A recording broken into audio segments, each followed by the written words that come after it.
Dear students, നമ്മൾ volume 15 CCTയുടെ നമ്മൾ കഴിഞ്ഞ പ്രാവശ്യം നിർത്തിയ ടോപ്പിക്കിൻ്റെ ബാക്കി വാട്ടർ ഡിസ്ട്രിബ്യൂഷൻ്റെ വിവിധ തരം ലേഔട്ടുകൾ, പൈപ്പ് ലേ ചെയ്യുന്നതിൻ്റെ, പൈപ്പ് ഇടുന്നതിൻ്റെ പല പ്ലാനുകൾ അല്ലെങ്കിൽ പല രീതികൾ, 4 രീതികളിലാണ് പ്രധാനമായിട്ട് നമ്മൾ പൈപ്പ് ഇടാനായിട്ട് ഉപയോഗിക്കുന്നത്. ഈ പടത്തിൽ കാണിച്ചിരിക്കുന്നതാണ് ആ 4 രീതികൾ. ഒന്ന് ഡെഡ് എൻഡ് സിസ്റ്റം എന്ന പേരിൽ അറിയപ്പെടുന്നു, 2 ഗ്രിഡ് അയൺ സിസ്റ്റം എന്ന പേരിൽ അറിയപ്പെടുന്നു, 3 റിംഗ് സിസ്റ്റം എന്ന് പറയുന്നു, 4 റേഡിയൽ സിസ്റ്റം എന്ന് പറയുന്നു. ഈ 4 രീതികളിലാണ് നമ്മൾ പൈപ്പ് ലേ ചെയ്യുന്നത്. ഒന്നാമത്തത് ഡെഡ് എൻഡ് സിസ്റ്റത്തിൻ്റെ പ്രത്യേകത. ഡെഡ് എൻഡ് സിസ്റ്റത്തിൻ്റെ പ്രത്യേകത പടത്തിൽ നിന്ന് തന്നെ അറിയാം. നമ്മൾക്ക് അതിനകത്ത് ഒരു മെയിൻ ബ്രാഞ്ച് കാണും. ആ മെയിൻ ബ്രാഞ്ചിൽ നിന്നും സൈഡിലേക്ക് ശാഖകൾ കൊടുത്തിട്ട്, ബ്രാഞ്ചുകൾ കൊടുത്തിട്ട്, അവിടുന്ന് വീണ്ടും ഉപശാഖകൾ കൊടുത്തിട്ട് ആണ് വെള്ളം എത്തിക്കുന്നത്. അത് ഒരു മരത്തിൻ്റെ ചില്ലകൾ പോലെ ഇരിക്കുന്നത് കൊണ്ട് ഇതിനെ ട്രീ സിസ്റ്റം എന്നും അറിയപ്പെടുന്നു. ഇത് ഓരോ ബ്ലോക്കിലേക്ക് നമ്മൾ പ്രത്യേകം ആണ് സെപ്പറേറ്റ് ചെയ്തിരിക്കുകയാണ്. ഓരോ ബ്ലോക്ക് നമ്മൾ സെപ്പറേറ്റ് ചെയ്ത് വെള്ളം കൊടുക്കുന്നു. പിന്നെ ഇതിൻ്റെ ഗുണങ്ങൾ എന്തൊക്കെയാണെന്ന് പറഞ്ഞാൽ, ഇത് കുറച്ച് വാൽവ് മതി, അതുകൊണ്ട് ഇത് കുറച്ച് എക്കണോമിക്കലാണ്. ആ രീതിയിൽ നിർമ്മാണം എളുപ്പമാണ്, ഈസി ടു കൺസ്ട്രക്ട് ചെയ്യാൻ എളുപ്പമാണ്.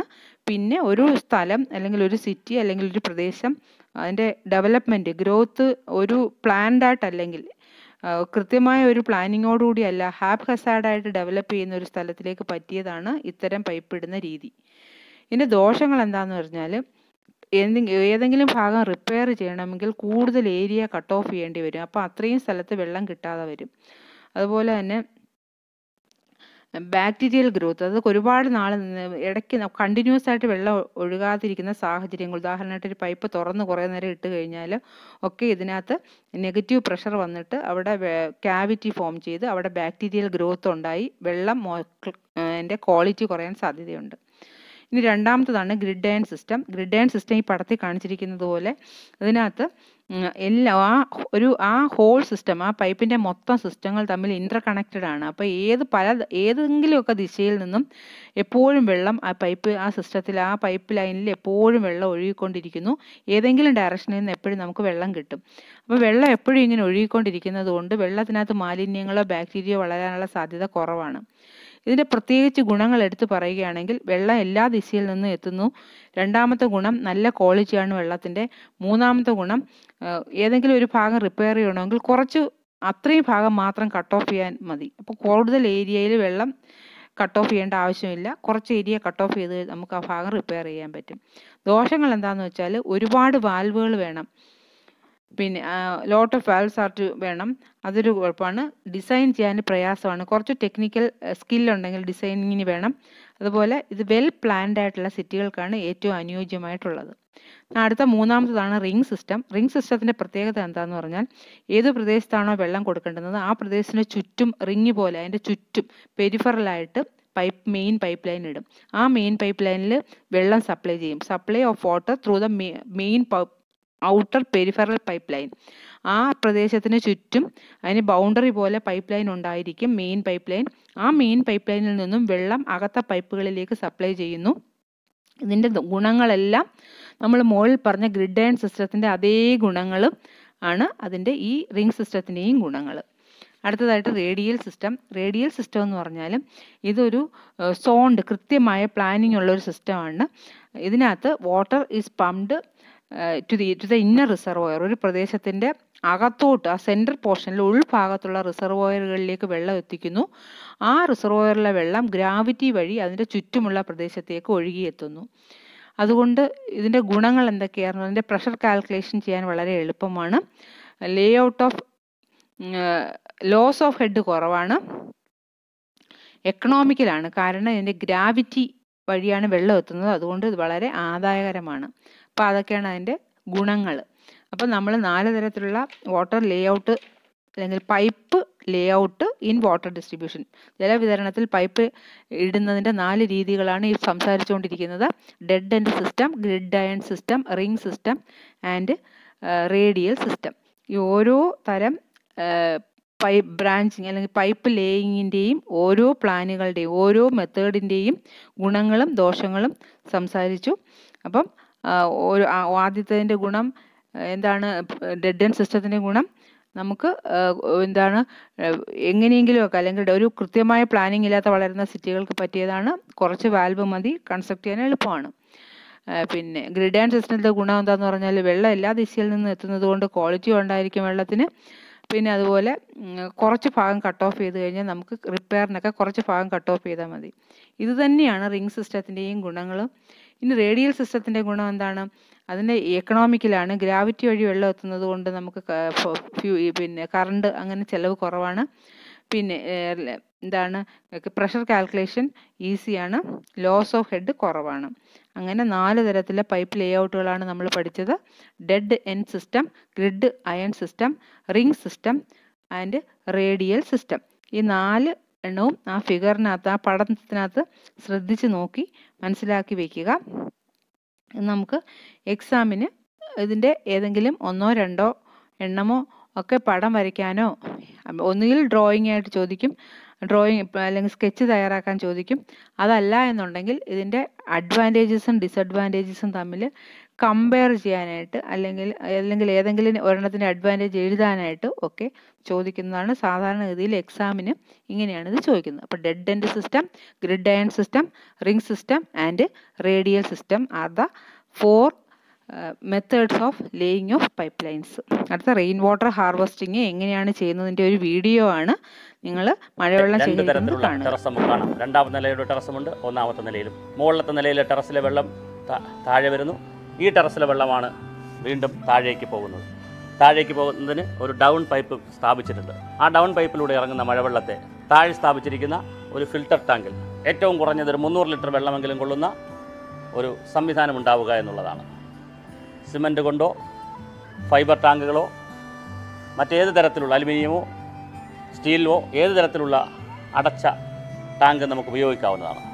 ആ ടാങ്കിൽ വ്യത്യസ്തമായ ജലശുദ്ധീകരണ സംവിധാനങ്ങൾ ഉൾപ്പെടുത്തിയ ഒരു ഫിൽറ്ററാണ് പ്രവർത്തിക്കുന്നത്. ഫിൽറ്ററിൽ ഏറ്റവും താഴെയായി 3/4 ഇഞ്ചിൻ്റെ ചല്ലി അഥവാ മെറ്റലാണ് നാം നിറയ്ക്കുന്നത്. ഏകദേശം 20% ടാങ്കിൻ്റെ 20% ഭാഗത്ത് മെറ്റൽ നിറയ്ക്കും. മെറ്റൽ നിറയ്ക്കുന്നതിന് മുമ്പേ ടാങ്കിൽ നിന്ന് കിണറ്റിലേക്ക് പോകുന്ന ഒരു ഹോളും ഒരു പൈപ്പും 3 ഇഞ്ചിൻ്റെയോ 4 ഇഞ്ചിൻ്റെയോ പൈപ്പും കണക്ട് ചെയ്തിരിക്കും. ആ പൈപ്പ് കണക്ട് ചെയ്തിരുന്ന സ്ഥലത്ത് ഒരു ചെറിയ നെറ്റ്, ഇതിലിടുന്ന ഫിൽറ്റർ മീഡിയ കിണറ്റിലേക്ക് പോകാതിരിക്കുന്ന ഒരു ചെറിയ നെറ്റ് കൂടി വാങ്ങി ഉറപ്പിച്ചിരിക്കും. അങ്ങനെ നെറ്റ് ഘടിപ്പിച്ച 3 ഇഞ്ചോ 4 ഇഞ്ചോ പൈപ്പ് പുറത്തേക്ക് ഘടിപ്പിച്ചിരിക്കുന്ന ടാങ്കിൻ്റെ ഏറ്റവും അടിവശത്ത് ചല്ലി നാം നിരത്തുന്നു.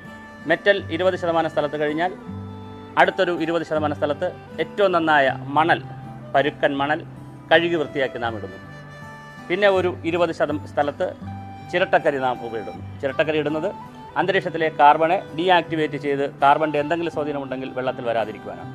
അത് കഴിഞ്ഞ് ഒരു 10% സ്ഥലത്ത് നാം വീണ്ടും മണലും ഒരു 10% സ്ഥലത്ത് നാം മെറ്റൽ ഒന്നുകൂടി 3/4 ഇഞ്ചിൻ്റെ മെറ്റൽ ഇടുന്നു. ഇങ്ങനെ 5 ലെയർ.